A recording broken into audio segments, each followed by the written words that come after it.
say when the shooting was over, the ISIS gunmen hurled Molotov cocktails inside the complex.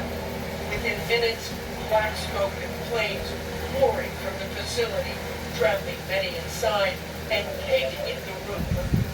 Russian President Vladimir Putin addressing the nation Saturday, not ever mentioning ISIS, instead blaming Ukraine for the attack with no evidence, claiming the four gunmen were heading towards Ukraine when they were caught. This despite ISIS taking credit for the attack and the U.S. confirming it was the Islamic terror group responsible. And Martha Raddatz joins us now. So Martha, let's begin with this claim that they apprehended the suspects as they were headed towards Ukraine. There is nothing tying this attack to Ukraine. Absolutely nothing tying it to Ukraine. And he said they were apprehended going in the direction towards Ukraine, which is hundreds and hundreds of miles away. So that is not exactly a great escape plan for whoever did this. And what do we know about ISIS-K? Why would they attack Russia? I think that's the first question I had as well, John. Why? Who? What are they doing? ISIS-K is just a branch, an affiliate of ISIS. It's all the bad guys. They do not like Russia. They want revenge. Russia sides with the Taliban in Afghanistan, which is where ISIS-K is from. And they also think they have mistreated Muslims. Anyway, the kind of Muslims that ISIS-K likes. Well, what about this warning that the U.S. says that they gave Russians ahead of time? That it was oddly specific. They seem to have really good intelligence that something was going to happen. But we've also heard from the Russian ambassador to the United States denying that there was a bucket. What's the truth? The U.S. officials are adamant about this. And as you know, John, it was a public warning that something would happen in Russia, a very specific warning in a concert hall, they thought. This came out on March 7th.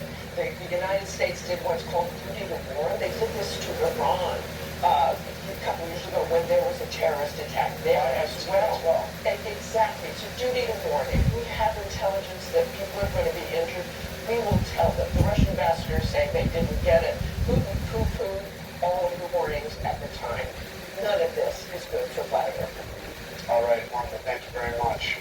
In an exclusive interview with ABC's Rachel Scott, Vice President Kamala Harris weighed in on Putin's suggestion of a possible Ukraine connection to the attack.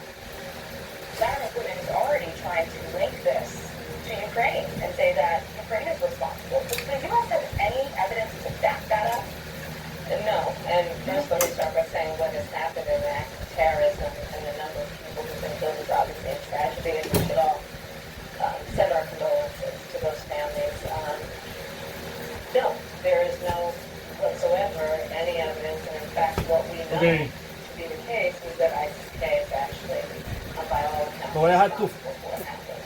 I have to fix this. We'll have more of Rachel's interview with the Vice President later in the program. Now I am joined by that's Republican nothing. Senator Marco Rubio, Florida I had to Vice Chair reinforce. of the Intelligence I had to Committee. reinforce the Senator Rubio, construction. thank you for being here. Let's go. Find a way that to prevent that sticking. This was ISIS-K. But as you can see, the spiral magnet moved some kind better than before.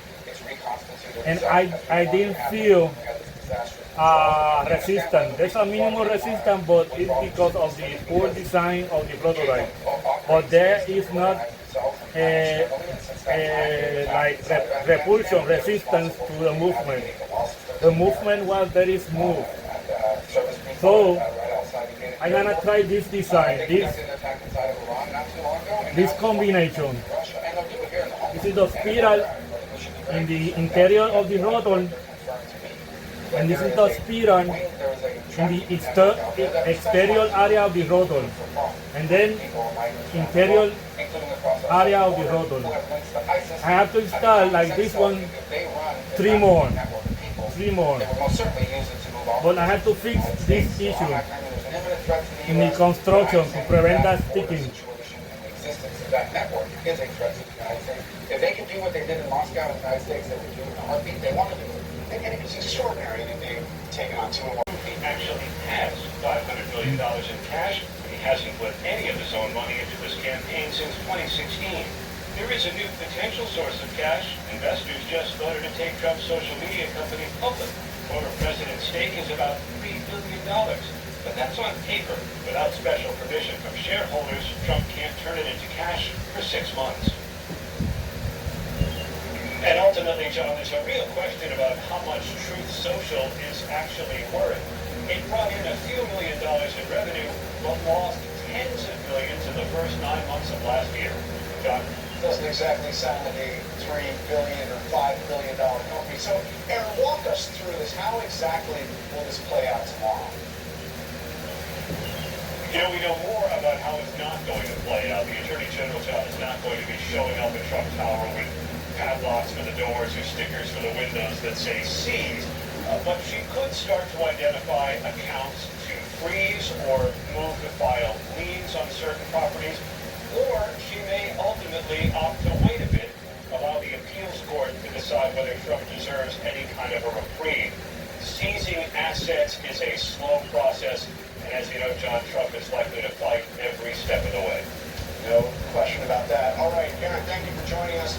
Let's bring in our expert panel, New York University law professor Melissa Murray, co-author of the Trump Indictments, and New York Times investigative reporter Russ Buettner, co-author of Lucky Loser, how Donald Trump squandered his father's fortune. This is a potential combination design. This fall. Russ, let me start We have to count in that the movement, part of the movement is going to be by centrifugal force. And this prototype can be enhanced. $500 million in cash. What's the truth? What does he have? Okay.